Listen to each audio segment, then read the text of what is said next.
What's up, YouTube? Welcome back to the Knicks Cave. I'm Jan, the Knicks fan, your host, and let's get right into it. But before we do, don't forget to hit that like button. Don't forget to subscribe. Leave a comment. You want to know when the next video going to drop? Hit that notification bell. All right, let's get into this video real quick. It's an end season tournament. We back up a few videos, even from a video from yesterday. What I said, and I hate contradicting myself, but I actually said that I wasn't too fond of this end season tournament. But actually, being a true Knicks fan and the way it's going right now for my team, I'm getting into it. I'm getting into it. And the thing about it, let's go over to the records of these teams real quick before I get into this scenario. Now, if we look at the way that Group B is forming right now, it has Milwaukee Bucks 3-0, top of the pile. The Knicks slid right in there, and somehow, when nobody thought we would be able to take this position, we're number 2. And actually, we're about to hit that wild card spot, but we can do better than that, and I'll explain that in a moment also. And then we go into the Miami Heat. The Knicks and the Heat basically tied. The Knicks can get that position. And like I said, I'm going to get to that in a second. But let's just talk about the Charlotte Hornets, the Washington Wizards, and the scenario that is this end-season tournament. Yeah, since it started, y'all heard me complaining. Let's be real, complaining. How I didn't like it. First, I was just mad. Not even mad, but it's like, the NBA just using this to generate more income. And why wouldn't it? It's a business, and that's the goal of a business, to generate more profit. But now that I look at it, I'm like, okay. And where the Knicks, and I'm like I said, you're gonna hear my favorite word. I'm gonna be honest. Now that the New York Knicks are in the position that they are in, I'm liking it in season tournament. All right, let's back up and slow down. Because now I'm saying to myself, right now, nobody give us a chance to win the NBA championship. The New York Knicks, that is. I don't even think some Knicks fans think that we will win the championship. I'm a diehard fan, always a believer. I believe we could have won the championship when we had Jeremy Lin and Carmelo Anthony. So you should already know how I feel about this team right here. I think we got a pretty good damn chance. That's just my feeling, my opinion on my team. But let's just get to reality of it. Maybe the Knicks will have to do more than to win an in-season tournament to get the respect of so many other basketball fans. And I say this because, like I said, I didn't like this in-season tournament getting. But if any other team was to win this, which will happen if it ain't the Knicks, is going to be any other team, we would hear from the commentators, Charles Barkley, whoever, from our friends, our co-workers, our family. The Knicks couldn't even win the in-season tournament. But if the Knicks was to win the in-season tournament, then they would throw it in our face like, they ain't win no NBA championship. All they can win was a measly NBA tournament. And the NBA just put that into play, and it might not even last. So that trophy might not be worth nothing. Blah, blah, blah, blah. But if anybody else win it, that would be the NBA championship for that team. And people would use it for years down the line. Now, I don't know how long the NBA going to go with this format. And like I said, because I did not like it, and being biased as I am with my New York Knicks, since we are in a position to go further in this competition, I'm feeling it. So I'm feeling it. And looking at the competition, especially in the East, because at first I was thinking to myself, was the NBA trying to switch up the playoff format? No, I had to smack myself in the head and say, wait, what you think about? NBA want to make money. To run this format, group play, knockout round, blah, blah, blah. It would be too quick, not too many games. They got to sell them hot dogs. They got to sell them T-shirts, them jerseys, that bear. You know what I'm saying? The NBA got to make its money. So, no, this is something side doing in. And like I said, I wasn't feeling it at first, but it had become a little fun. Yes, it had. But tonight, we're going to be taking on the Charlotte Hornets. And as you look at the records, they look like they're out of this competition. But in reality, they're not. Let's go over there, and I'm going to point this out. Now, like I said, I'm going to bring up Charlotte first because mathematically, they are not out of it. All right? They're not. And they can advance. If they get a victory against the Knicks, the Cleveland lose, Miami lose, Boston lose, Brooklyn lose, and they finish in second place in the group and wins tiebreaker over any second place team from other groups.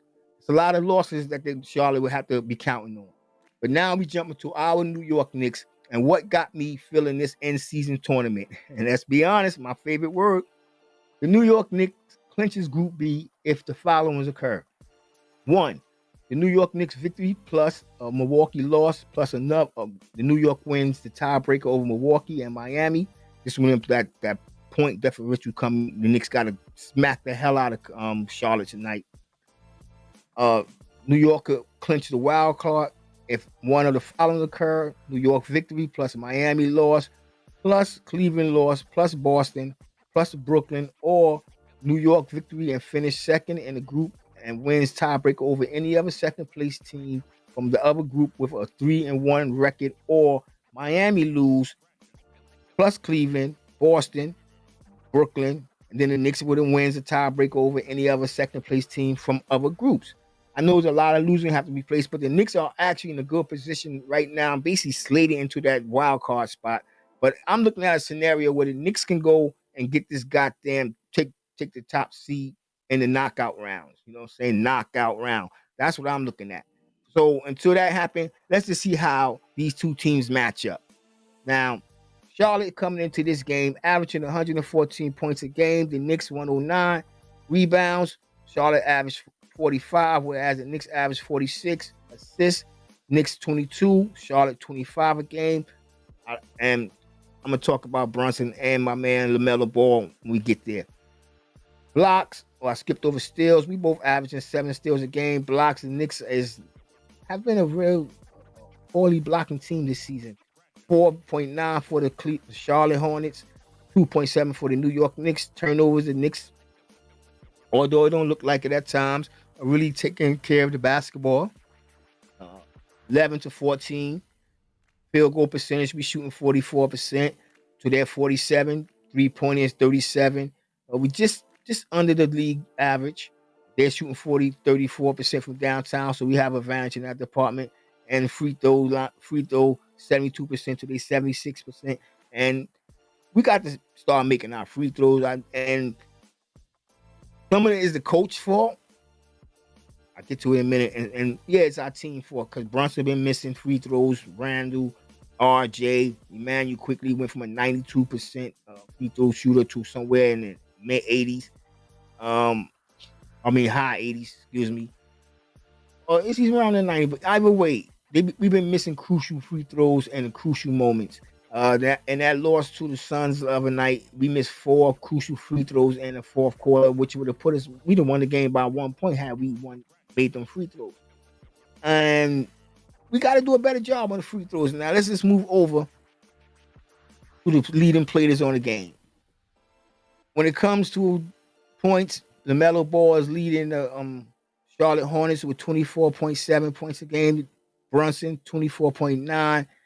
Rebounds, you have Mitchell Robinson at 11.3. Mark Williams at 10. Assists, you have LaMelo Ball at 8.2. Randall is leading the team and with 5.2. And blocks, you have Mitchell with 1.13 to Nick Richards 1.18. I'm gonna jump over to assists real quick because y'all hear me complaining all the time about Jalen Brunson need to get his assist ratio up. And this lead me to just ask y'all this question, and please hit me in the comments with response. What if we had LaMelo Ball instead of Jalen Brunson? How would the New York Knicks look? I mean, if you look at their stats, when you come to scoring, basically identical. But when it comes to the assists, rebounding, you know what I'm saying, turnovers, LaMelo Ball is actually better than Jalen Brunson in the department. You know, in that departments, correction. But I know we like Jalen Brunson's heart and flashiness and what he brought to the Garden. But what if we had LaMelo Ball? You know what I'm saying? One, we had to think. First thing we had to take, would Julius Randle play under LaMelo Ball? Will LaMelo Ball command that respect from Julius Randle as Jalen Brunson do? Because Jalen Brunson come over and take over the team basically, and do his father being an assistant coach on the team have anything to do with that? I would say no. This is stellar play, his attitude, his mannerism. We see who's the alpha dog on his team. Randall's not an alpha. He have skills, the skill sets to be an alpha, but he don't have the leader generalship to be a alpha in any pack. I don't think any pack would follow him because he don't know how to be a leader. Now Jalen Brunson is being a leader, but he also got to know when to pass that damn basketball. That's my biggest peeve with him.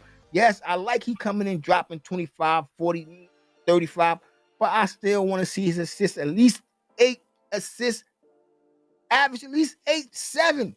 Julius Randle should not be. I'm ranting. So let's move on.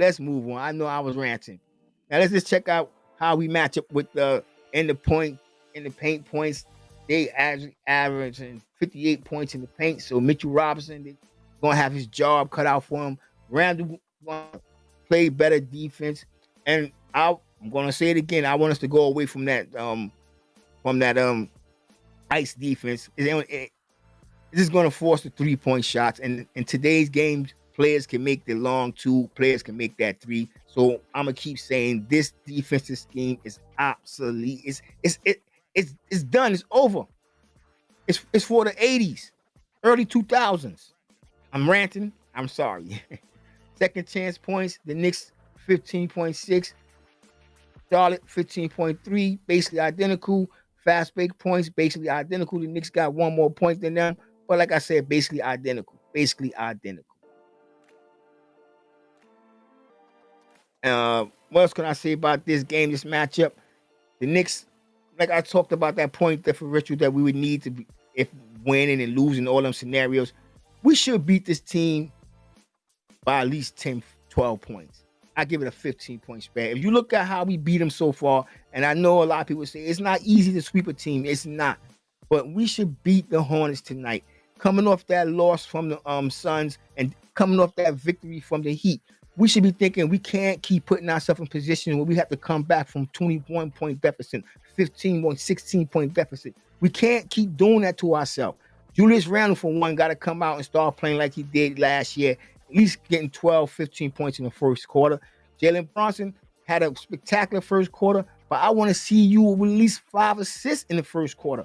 I'm just going to be real. I just left my favorite word alone, honest, but I just want to be real. I want to see him with at least 2 or 3 assists in the first quarter. Get the team flowing. Then you can do you. That's just how I feel. That's just how I feel. I'm just going to be real. All right. And now, before we get out of here, I'm just going to go over the rules one more time. I'm going to skip past Charlotte.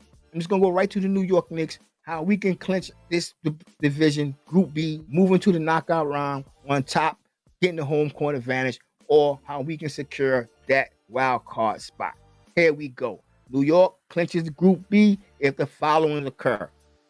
New York victory at plus a Milwaukee loss, plus New York wins a tiebreaker over Milwaukee and Miami. New York clinches the wild card if one of the following occur. First, New York victory plus a Miami loss, plus a Cleveland loss, and a Boston and a Brooklyn, or the New York victory and finish second in the group and wins tiebreak over any other second place team from other group with a 3-1 record, or Miami lose, Cleveland lose, Boston lose, Brooklyn lose. The Knicks win a tiebreaker over any other second place team from other groups, and we clinch that wild card spot. Y'all tell me what y'all think in the comment section. Do y'all? Oh, before I leave, because I talked about it, and I said, what? I'm just gonna say it again. Would you rather LaMelo Ball over Jalen Brunson? I know a lot of you are gonna say no, because I'm gonna say no as well. But I'm just had to throw the question out there. He is playing good basketball right now. I know that Charlotte don't have the best record. You know what I'm saying? They're not looking as good as the New York Knicks. But if you think about him on a team with Randle and the coach, you hear me talk about the defensive scheme. It works to a certain extent, but he just needs to switch it up when we're in certain situations, when we know a team need a 3 or need a basket in crucial moments. Move away from ice. Ice is going to leave a cutting player open, dive into the basket, or it's going to leave a wide open jump shot shooter on the wing. That's what ice is going to do. I would go old school, throw the 2-man front, 3-man back, and then say beat me. That's just what I do. With that being said, I want everybody to stay safe, stay healthy. God bless and peace.